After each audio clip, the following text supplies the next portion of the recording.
ओम नमः शिवाय। मैं ज्योतिषाचार्य और लेखक प्रोफेसर रुद्र प्रसन्न महापात्र भुवनेश्वर उड़ीसा से बोल रहा हूँ।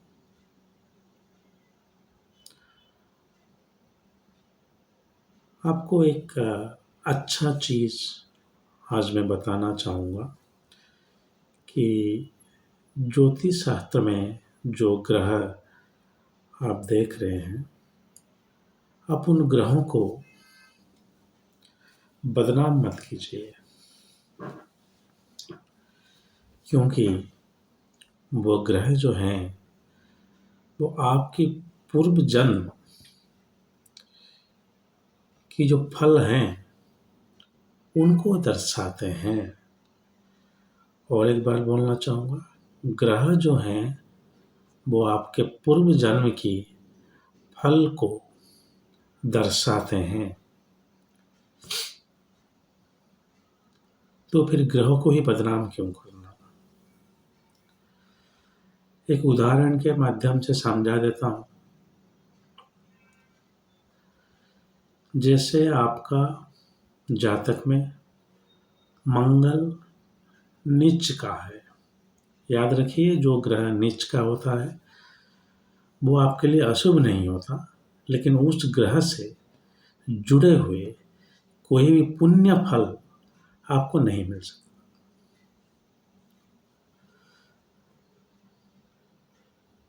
आपका प्रारब्ध जो है वो प्रारब्ध का फल जो है वो ही ग्रह दर्शाता है। अगर वो उच्च का है तो वो ये दर्शाता है कि उस ग्रह का जो कारकत्व है उससे जो संबंध रखते हैं कर्म, उसका अच्छा फल आपको मिलेगा।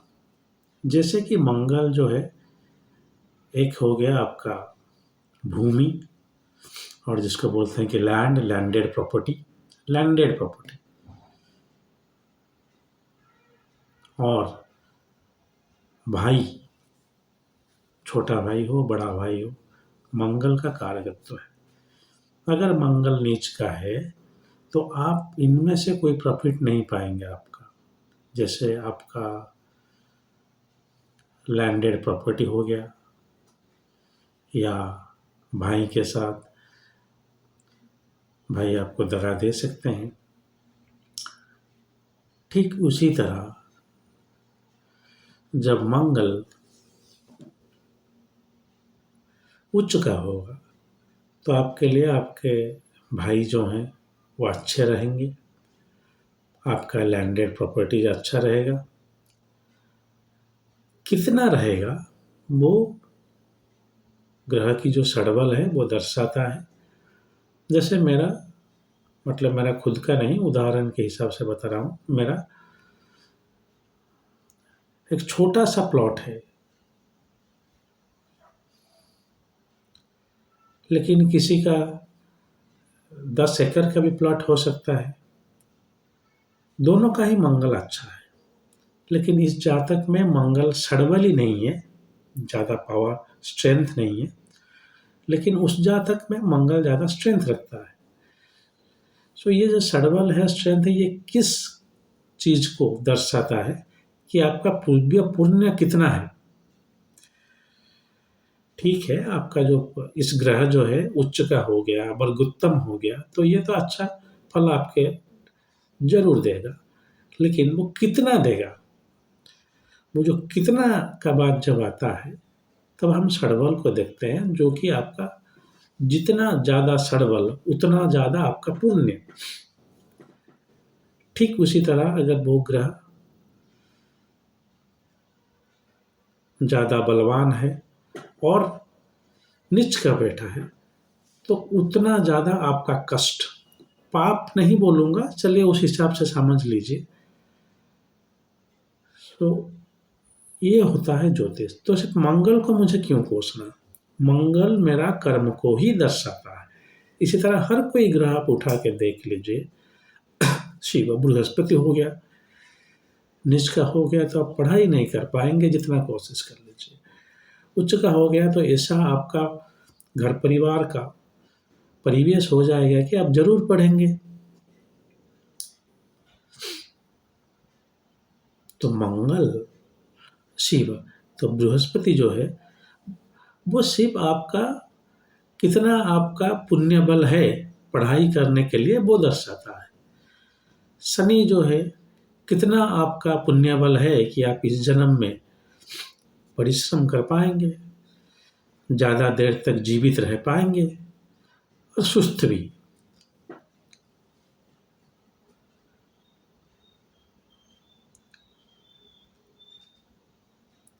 तो फिर ग्रहों को हमें क्यों बदनाम करना। और एक उदाहरण दे देता हूँ, जिनको पता होगा कि ये जो हस्तरेखा है,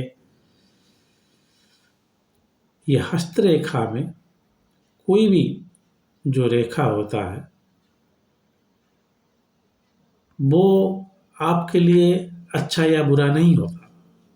जो रेखा होता है वो आपका जीवन का जो बहुत सारे पहलू हैं उनको दर्शाता है। जैसे अच्छा लाइफ लाइन है तो बहुत साल जिएंगे आप, अच्छा हार्ट लाइन है तो शरीर सुस्त रहेगा आपका, शुक्र पर्वत है तो आपका जायदाद अच्छा रहेगा। तो यहाँ पे आप इस लकीरों को अगर मिटा देंगे, मिटे या नहीं लेकिन अगर किस तरह से मिटा देते हैं तो क्या आपका उस हिसाब से कर्म बदल जाएगा? नहीं बदलेगा। तो शनि खराब हो गया, मंगल खराब हो गया, सूर्य खराब हो गया, इसका मतलब है कि आपका जो कर्म फल है इस जन्म में वो इतना अच्छा नहीं है। तो आप क्या करना चाहिए, आप उस ग्रह का जो कर्म का दर्शाता है उस हिसाब से आप काम कीजिए। उसमें रत्न पत्थर रत्न पहन लेना या रुद्राक्ष पहन लेना। चलिए ठीक है, रत्न या रुद्राक्ष पहनने से आपका शरीर और मन शांत रहता है, सुस्त रहता है और आपका थोड़ा जो आध्यात्मिक विचार है वो अच्छा रहता है।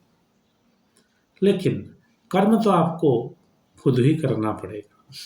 और किस कर्म को आप करें तो थोड़ा ही कर्म करने के बाद आपको उसका रिजल्ट मिल जाएगा। किस कर्म आप नहीं करेंगे तो आपको उसका रिजल्ट नहीं आएगा। जैसे मंगल के बारे में मैं बता रहा था, मैं खुद के बारे में बता रहा हूँ। जैसे मेरा मंगल अच्छा है, बहुत ही अच्छा है। तो मैं 2-3 महीना खेल कूद में घुसा जब कॉलेज में पढ़ रहा था। 1 साल में ही मैं जातीय स्तर में खेलने लगा। जैसे पावर लिफ्टिंग हो गया, आर्म रेसलिंग हो गया, बॉक्सिंग हो गया, 1 साल में ही। जबकि 10 साल 12 साल से जो थे लोग वो उनका स्पोर्ट्स इतना इम्प्रूव नहीं कर रहा था। ये दर्शाता है कि उनका मंगल थोड़ा बहुत इधर उधर है।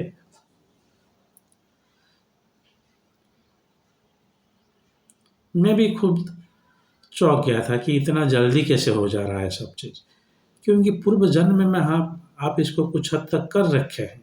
इस जन्म में आप शुरू करेंगे तो उस जन्म से जो कर्म आप जहाँ पे स्टॉप किए हैं वो शुरू हो जाएगा। और एक चीज़ भी बता देता हूँ, जो बकरी ग्रह है जातक में वो इस चीज़ को दर्शाता है कि आप किस कर्म को आधे छोड़ें। ज़्यादातर बकरी है तो ये बोलता है कि आप शायद आपका मृत्यु जो है वो एक्सीडेंटल हो गया है, जिस वजह से आपका बहुत सारे जो जीवन में विश थे वो फुलफिल नहीं हो पाए।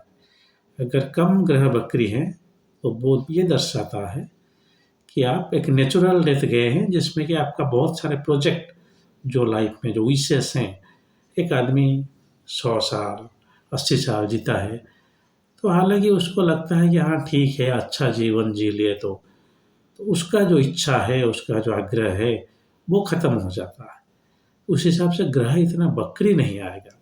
और हमेशा याद रखिए, कोई भी जो वक्री ग्रह है उसका अगर आप काम करते हैं उसका फल मिल जाएगा। शायद मैं अपना दृढ़ कर्म और अदृढ़ कर्म के वीडियो में बता चुका हूँ, लेकिन आपका शनि खराब है तो हम शनिदेव को पूजा करेंगे? नहीं नहीं, शनि के साथ जो कर्म है वो कीजिए आप। मंगल खराब है, मंगल के साथ जो कर्म है वो कीजिए। देवता जो हैं, शनिदेव है, मंगल देव हैं, वो हैं जैसे इंद्रदेव हैं। इंद्रदेव आपके जातक में क्या दर्शाता है? कुछ दर्शाते हैं क्या? सो शनिदेव हैं, मंगल देव हैं, जैसे हम नवग्रहों को हम पूजते हैं, सो वो देवी देवता है। लेकिन यहाँ पे ज्योतिष में मंगल अगर खराब हो गया तो हम मंगल को पूजते नहीं। वो आप मंगल का कृपा पाने के लिए उसको कीजिए।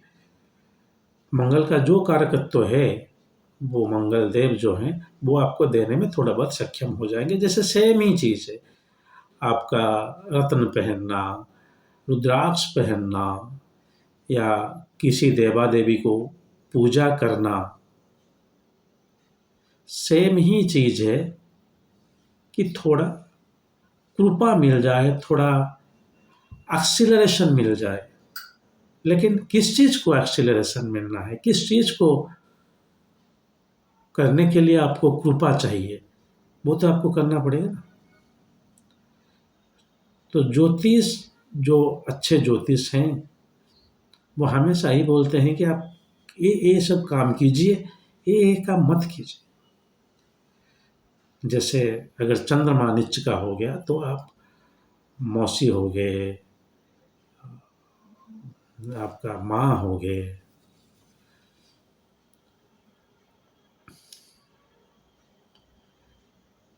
इनको हमेशा अच्छा व्यवहार कीजिए। ये हो गया आपका कर्म, क्योंकि चंद्रमा इतना खराब है कि वो ये बोलता है कि पिछले जन्म में आप कुछ अच्छा नहीं किए तो कीजिए। तो जातक में हमेशा उच्च और नीच का जो ग्रह है, बकरी का जो ग्रह है, वो आपका कर्म फल को दर्शाते हैं। तो आप उस हिसाब से कर्म कीजिए। किसी ज्योतिष को जातक दिखाने के बाद आप ये पूछ लीजिए कि कर्म कीजिए। जो लोग कर्म की तरफ बढ़ते हैं, बोलते हैं कर्म सब कुछ ही है, उनके लिए ज्योतिष बहुत जरूरी है।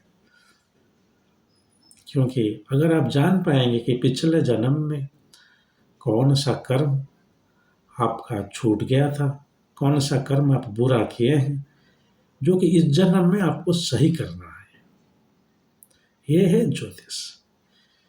सर, राहु खराब हो गया इसलिए मैं ये करता हूँ वो करता हूँ, मतलब आप राहु के काम कीजिए। राहु खराब हो गया का मतलब कि आप पिछले जन्म में एक लुटेरे थे, लोगों को झूठ बोलते थे, तो इस जन्म में मत कीजिए।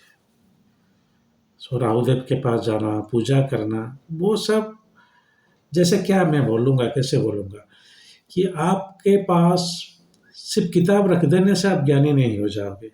जैसे आप इतने किताब देख रहे हैं मेरे पास है, तो सिर्फ किताब रख देने से मैं ज्ञानी नहीं हो जाऊँगा। वो ठीक है, आपके लिए एक्सेसरीज़ है, आप लाइब्रेरी को जाना ज़रूरत नहीं है, आप खुद यहाँ पे पढ़ सकते हैं, लेकिन पढ़ना पड़ेगा आपको। बिना पढ़े आपका कोई फल नहीं मिलेगा। तो ये जो आपका कर्म है उसको ग्रह दर्शाते हैं। तो आप ग्रहों को बदनाम मत कीजिए, ग्रहों की तरफ कुछ भी इतना आप संवेदन मत रखिए। आपको बस ये समझ चाहिए कि ग्रहों को देखकर मेरे जातक में क्या-क्या हम कर सकते हैं इस जन्म में। आशा है कि मेरा जो भाषा था आप समझ गए होंगे। तो वीडियो को कृपया शेयर कर लीजिएगा।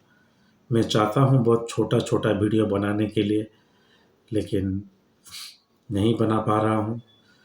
जो मुझे लग रहा है, जो थोड़ा ज्ञान है उसको मैं हैंडल नहीं कर पा रहा हूँ सही तरीक़ा से। जो मन में आ रहा है, जितना ज्ञान है वो चले आ रहा है ऑटोमेटिक।